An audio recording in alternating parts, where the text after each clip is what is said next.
About to reel it in. Oh, the old jig and pig bite.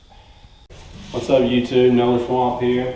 I have finally bought the materials needed to make the front deck on my Pelican bass raider here. I went to Home Depot, found some outdoor carpet.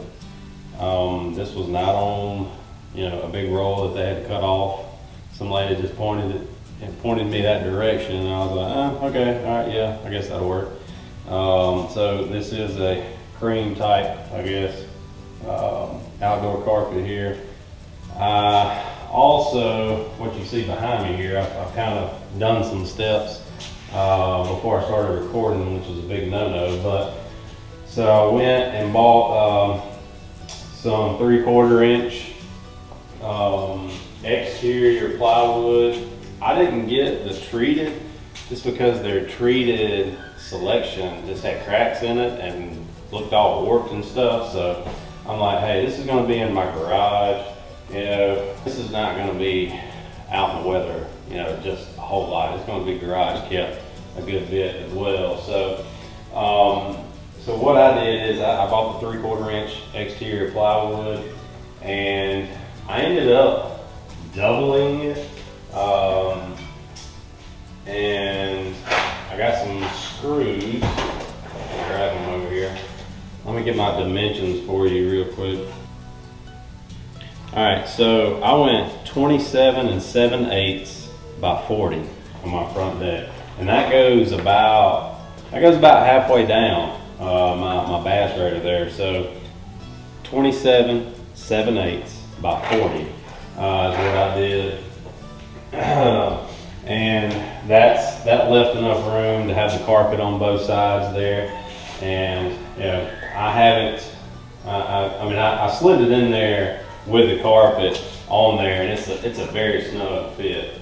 So with my plywood, I bought some exterior 1 1/4 inch screws here, and so I doubled up my plywood. From what I had left, I was able to double it up. I took my skill saw and had to cut off one piece. But so, you're looking at about 1.5 inches of plywood. Makes it a little heavier, but I have tried it out. It was easy to take it in and out of my boat. So it does make it a little heavier. I noticed when it was just one piece of plywood, the 3/4 inch, I got on it and it started cracking a little bit, and I was just like, I don't want to go kerplunk right there in the middle of my boat while I'm fishing. So that's the route I went with it. So I have doubled this up now. All right. So the next thing I did was I bought some 3M high strength 90 contact adhesive. I bought that. I can't remember how much that was, maybe 10, 12 bucks. And I hate to really blow this money on this like this because I'm not sure if I'll ever use it again. But everybody needs exterior screws. So what I've done is, all right, let me go back. So with my plywood, I took my exterior screws, and so these were 1 1/4 inch. Remember, the 3/4 together were 1.5 inches. So these were perfect. I screwed those into both of my sheets there to make sure they didn't come apart or anything. So you're basically looking at 1.5 inch piece of plywood. So yeah, I went all around it, and I don't know, about 3 or 4 down this side, and about 3 down this side, a couple in the middle, just to keep those 2 pieces of plywood together. All right, and so I did that. I had Home Depot cut that for me for free. So then I took my spray, I sprayed sprayed my wood down really well. It told me to use 3 coats. So I used 3 coats. I let it get tacky.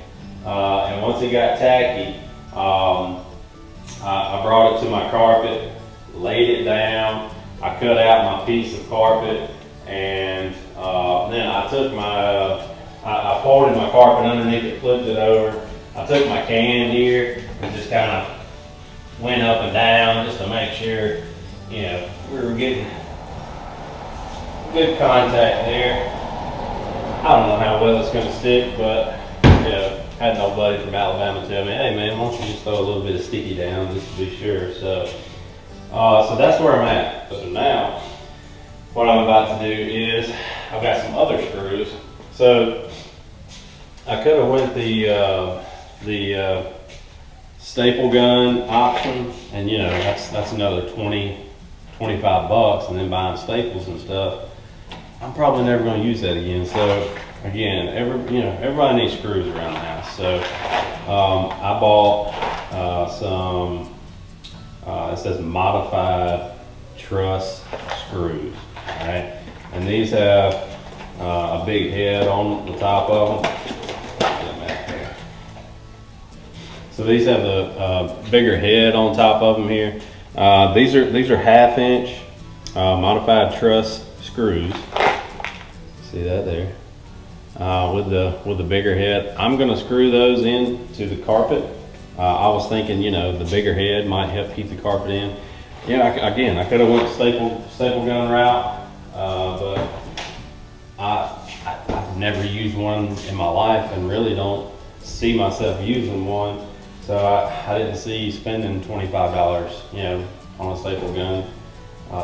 So now I've got my drill charged. I'm gonna go over here and I'm gonna flip this over and I'm gonna start drilling these things in. So we'll see how it goes. Y'all stay tuned.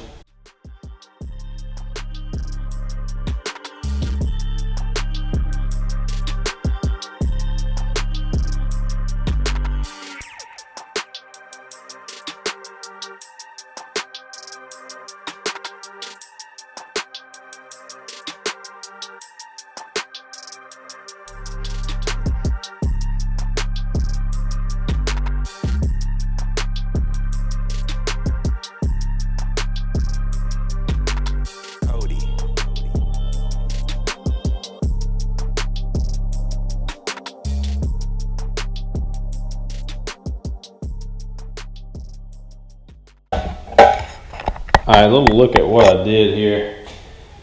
So I've got this little flap. I'm gonna go here and then fold up this way.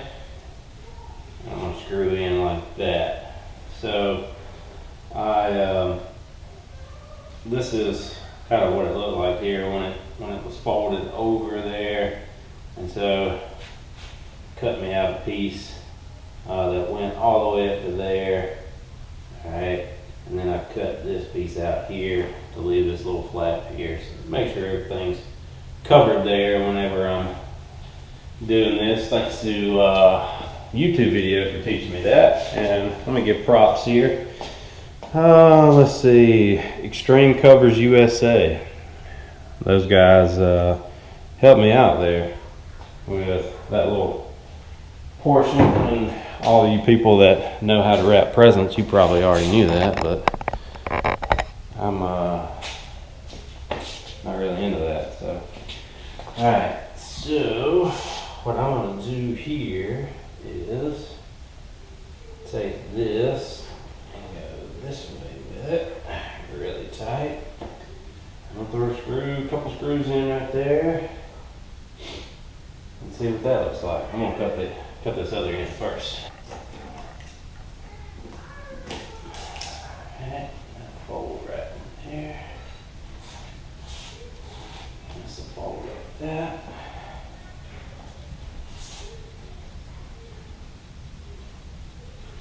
Nice tight little deal there. That looks good. I think I'm gonna go with that. All right.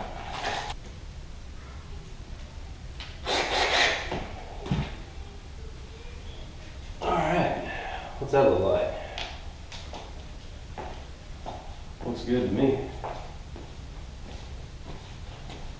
Okay, I'm running out of light here. And the wife says I need to start cooking hamburger meat. And I just bought some guns and some fishing stuff. Probably need to listen to her. So I'm probably going to finish this tonight. Try to GoPro it with some good light after supper. See you in a second. All right, I got the hamburger meat made, so I think we're good now. So after I made the hamburger meat here, I came back out and did this. I don't know if you can see that very well. Finished her up on the back side there, and I got to thinking about it before I put all those screws in. I unscrewed what I did have in there screw-wise, and I put some adhesive on this side as well. Hey man, you know, yeah, swag wagon. You're not a real man or a family man unless you have a swaggin' wagon. So yeah, I did put some adhesive down on this side as well. Some of that 3M glue, spray glue, whatever it is. I don't know, I'm too redneck to know the proper terminology, but so that's what she looks like on this side, and I just filled her up with those screws that I mentioned earlier. Oh, see if I can lift this thing up. That's what it looks like on this side here. You can check out my corner. I do have a little piece of wood showing right there. Don't judge me. Corner's turned out pretty nice, but overall, you know, not bad for my first go. Now I'm gonna put this thing in there. So,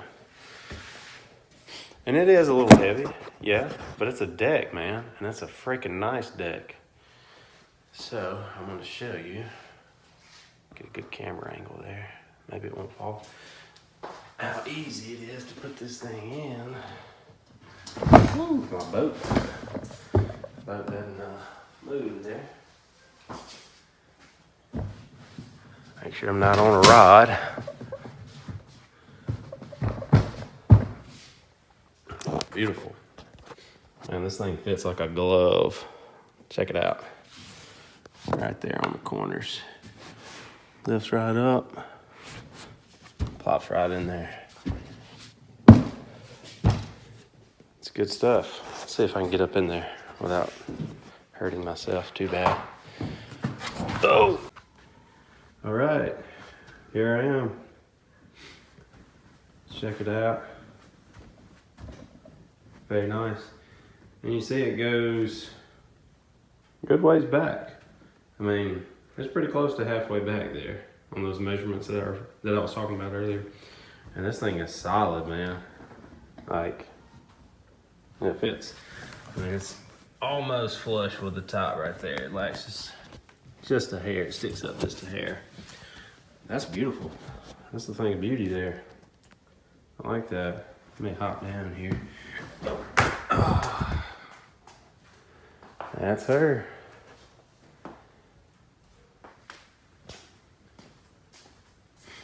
Guess I can stick some stuff under there now.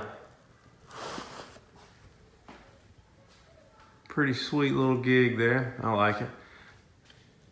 There's what I use to screw the carpet in with. This is what I use to attach my 2 3/4 inch exterior plywood sheets with. My plywood sheets are really smooth too. Again, I didn't use treated wood. They had a terrible selection. It was warped, it was cracked, very heavy. This is gonna be kept in my garage, so I'm really not worried about the elements on this. So, yeah, there's my carpet there, but got a lot of cleanup to do on the old boat, but yeah, so there she is. My front deck. Now I can pitch my dreams away. I love jig fishing. All right, well, hope y'all enjoyed this episode of my modification to the Pelican bass raider here. Nice little deck for the front of it there. Can't wait to use it. I'll get some video of me using it eventually one day. Maybe tomorrow, never know. So, hope y'all enjoyed the video. Leave me some comments below if you have any questions or anything like that, or if I messed up on something, hey, let me know. Oh yeah, I need to give a shout out to Tap, Rack, and Bang 88 for letting us know that this is a skeg and not a rudder. A rudder controls your direction there. This is a skeg just to keep me in line there. So appreciate that, Tap, Rack, and Bang, or Rack, Tap, and Bang 88. Can't really remember your name right now, but appreciate that info on the skeg there. Again, hope y'all enjoyed the video. This is Noller Swamp. I'm about to go eat some taco salad. See you.